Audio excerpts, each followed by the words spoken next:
Hey guys, just wanted to make a video of us kind of giving y'all a little inside of who we are.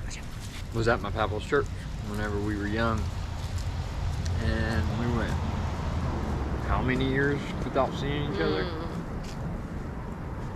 Probably 15 to 15 years probably. I wonder what she's up to. I wonder what they're up to.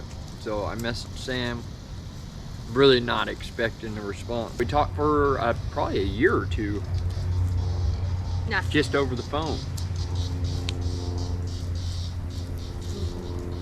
Yeah, we did. We talked. At least a year. We talked, and then we stopped talking for at least a year, and then he reached back out, and then it's been that way ever since.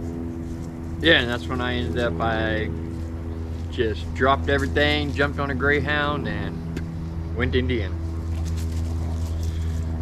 And we've been together since. But we went through the first stage of our relationship, probably the first 3 or 4 years, we were both addicts.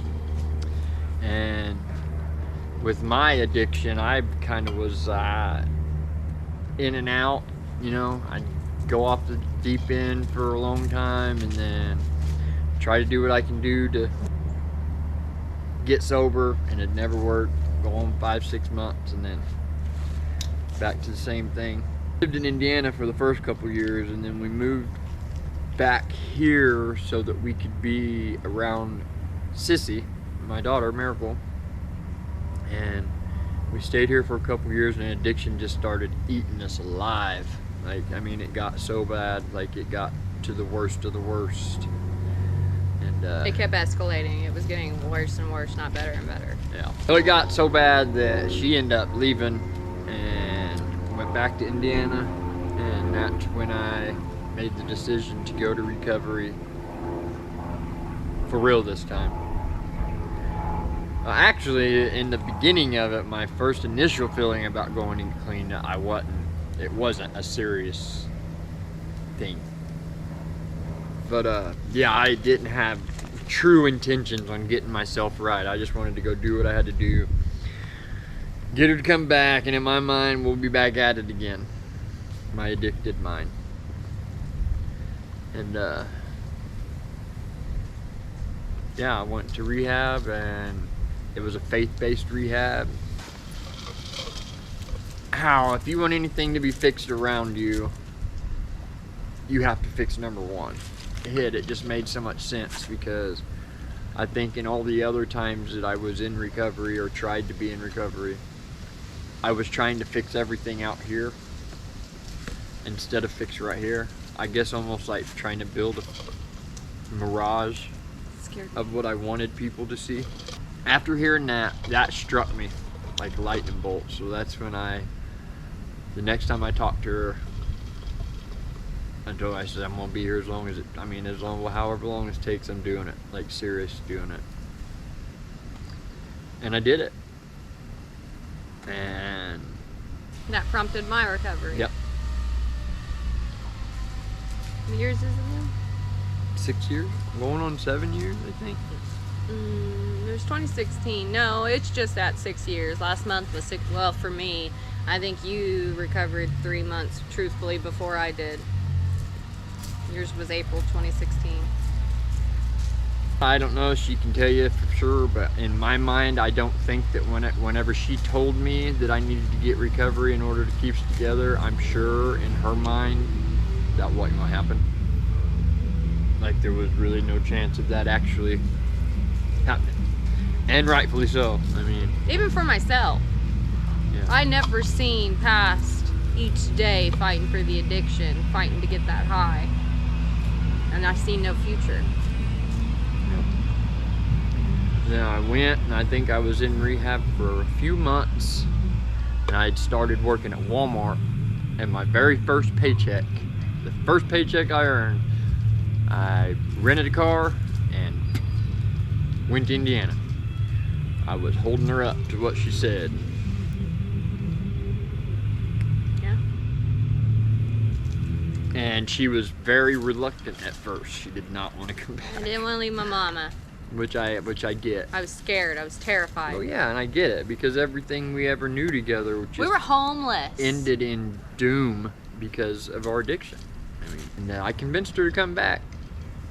We actually argued about it for about half a day. She was just Scared. standing firm. She wasn't going to come back, and if I was standing firm too, yes, you are. You made the deal, and I kept my end of it. But what ended up getting her to go was she told me, she said, if you call and apologize to my mom for what happened whenever we last separated, she'd come with me. And I got on the phone right then and there. And I'll never forget. I called Cheryl and told her, told her I was serious, that this was it, and she didn't have to worry about her daughter being taken care of, that I was going to do it. And Cheryl's words were, Prove it. actions speak louder than words. And I told her, I said, I'm going to prove it to you. And here we are, going on 7 years later, sitting in a place, we're not in a magnificent place, No. but we're comfortable and we're normal. We're not chasing a fix every single day.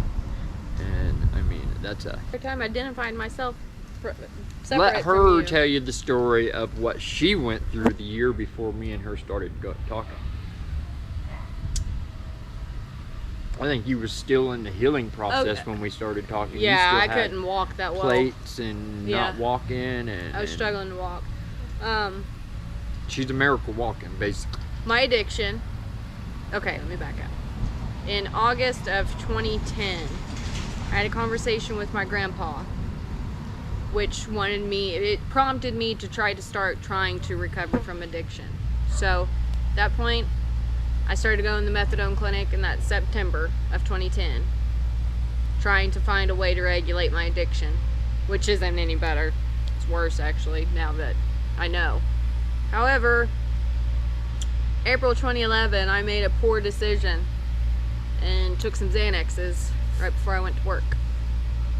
It wasn't a lot, but enough. Mixed in with that methadone. It was the first time I had done it. Very poor decision. And I got behind the wheel to go to work.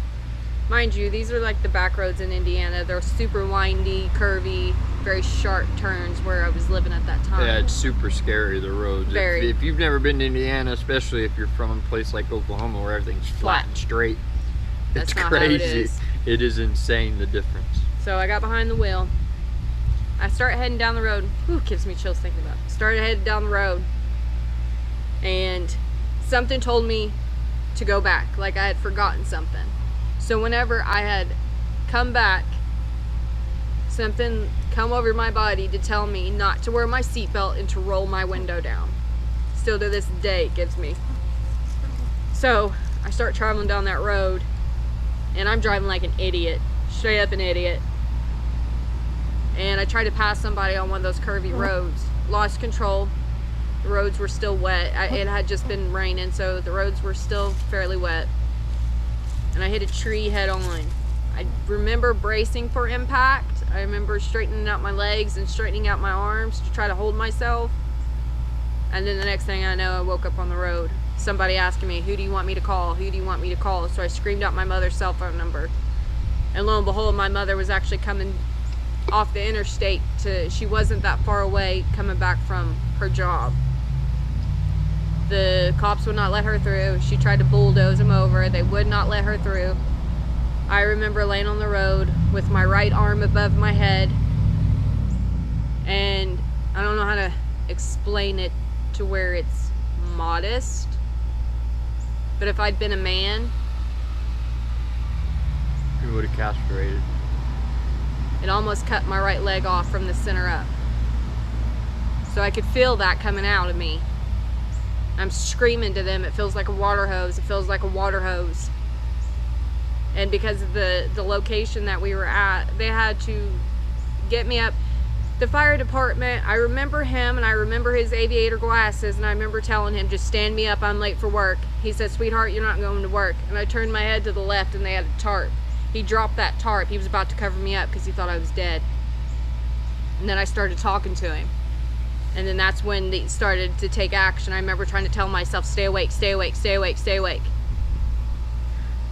They loaded me up on a stretcher, and the way that they had to do it, because it was just completely covered in trees, and there was a church right there where it happened. So they had to load me up in an ambulance and wait for the helicopter. The helicopter landed. So that was it was painful. That was extremely painful, getting loaded up into that ambulance just to be transported over to get moved out of the ambulance and put into an airplane or the helicopter. The last thing I remember is telling them I was cold, and they were covering me up. And then after that, I wake up in ICU ready to try to rip that thing out of my mouth. And they're screaming at me, telling me no, no, no, and asking me what happened, and if I knew what had happened. And I nodded my head to them. And then that... You did know at that point? Yeah, I knew exactly what happened. I nodded my head to my mom. Told her what had happened. My brother came through and made a comment, and this is what reassured my mother. My brother come through and made a joke. I flipped him off, and at that point, my mom realized that I was going to be okay. I was in the hospital for about 3 weeks to a month. 1 week ICU, 1 week TCU, and 2 weeks in regular care when they were trying to find a place to put me. And then I had to go through a transitional care and rehab for 120 days. I couldn't walk, I couldn't eat, I couldn't write, I couldn't do anything. All I could do was lay there. And eventually, through physical therapy, I was able to get better. My addiction at all. No. I was Of course getting not. sheets of pain medication. But ultimately, that's how I got off the methadone, which is way more difficult to come off of than a pain pill. Methadone's a whole different level. And I feel sorry for anybody that has to suffer through that, because I went through 3 months of sheer withdrawals, restlessness from my neck all the way down to my toes. Went to rehab in April of 2016, and then we got married in April 2017. What day? 29. Good job. What is my recovery date? 16th. I think. 16th. April Mine was 16th. August 16th. So almost a year to the day that I decided we got married. And we've now got a roof over our head. We've got a vehicle to drive. We both have good jobs. We got custody of our daughter now. She's full custody, ours. Just things that back then, trying to imagine what we've accomplished to this point, which we've still got a ways to go, you know? We're not, like I said. I'm more hopeful now being where I am and seeing a future versus being in that stage and literally And not being no future. You can't see, like, it just dread. Yeah, like, it just seems like, and also, I really feel like that is what kept me stuck for so long, was just the empty and hopeless feeling of Very much so. it never it's not going to change. No. You know, you got to figure, I started my addiction when I was 16 15. years old, and ultimately didn't get actually clean until I was 34, you know, 33. 33. So 33 is when, so from 15 to 33, I was full-blown addicted. And I mean, there wasn't really a specific thing that, I had my drug of Preference. choice, but ultimately it If was anything, just, it didn't matter. What it, lay it in front of me so I don't have withdrawals. Yeah, It was that's the ultimate goal at that point. That's it.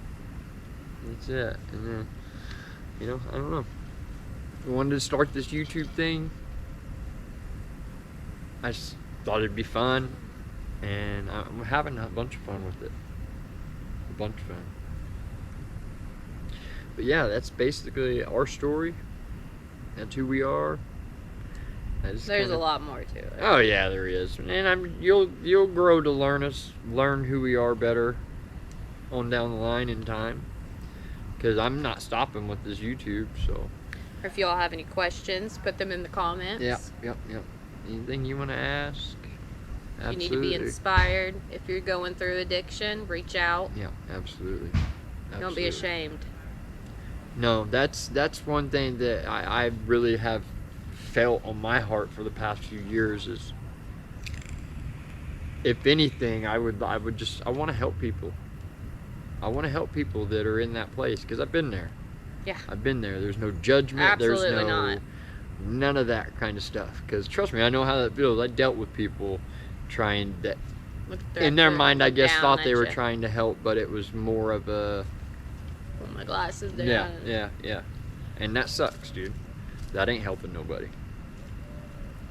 Doing it for the looks rather than doing it from the heart. Yeah. But ultimately, as we grew stronger with it, we realized that there's no perfect person on this earth, and the only one that we can turn to is up above. That's it. Absolutely right. I mean, if it wasn't for him, none of this would be possible. Absolutely not. At all. Nope. At all. Like that was the center, and it still is. The source to keep our things marriage. pumping. And that goes for anybody. But at the same time, if you don't, there's no Whatever judgment, works for you. man. Whatever you feel passionate about and whatever you believe in, there's no judgment. I am definitely not that kind of Christian. I'm what a Christian's supposed to be. Any walks, forms, life, it don't matter. I love you. I mean, there's just, I think Christians have such a bad rep because of religious people for so long that it's kind of scary, because it's torn a big gap in what In society, and yeah, and definitely. I mean, look where we are. I mean, it's and really I feel, in my opinion, what it boils down to is just God being taken out of it so much gradually until now look where we're sitting in our world today. It's scary.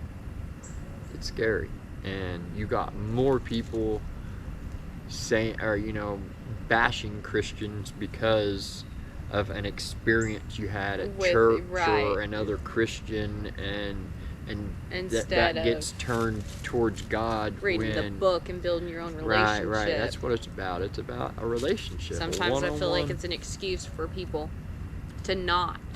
Well, I mean, it even says it in the Word, that it says that's why people deny. Yep. Is because if you accept Him and it doesn't you live matter your life what by anybody it, else does around you. well, I mean, that's the thing, is what it causes people to flee, is because if you are connected with Him and you're trying to live right, then you have to inspect what's inside your heart. People don't want to have to do that. Nope. And it's much easier to just say, nah, I don't believe none of that, and then you don't have to. And then you get to live however you want to live, Right. partying and doing all kinds of other things. Whatever it is. I mean, and there's I've met really, really good people that don't believe in, that are atheist people. I'm not saying it's a sad thing, but it's your preference. You ain't gonna get no negative talk from us about it, or treated any kind of differently at all. So yeah, man, I just wanted to do that, and maybe we'll do more of these, honestly. But I just kind of wanted to. Oh, and my name's Sam, by the way. I don't I'm remember sure if I they said know. that. If you've watched our videos, you know who she is. But yeah, this is my wife, Samantha. We're kind of all over the place, if you know. Yeah, If you can tell. a little bit of just who we are. And yeah, I hope y'all enjoy watching our videos, and get more people to watch us, man. Your sister's back there. It'd be awesome to be able to do this even more and be able to focus on it more. Your sister's doing it. So, alright, y'all, we're gonna get out of here. If you like this, like, comment, share, subscribe, all the stuff, you know what to do. We love y'all. We'll see you on the next one.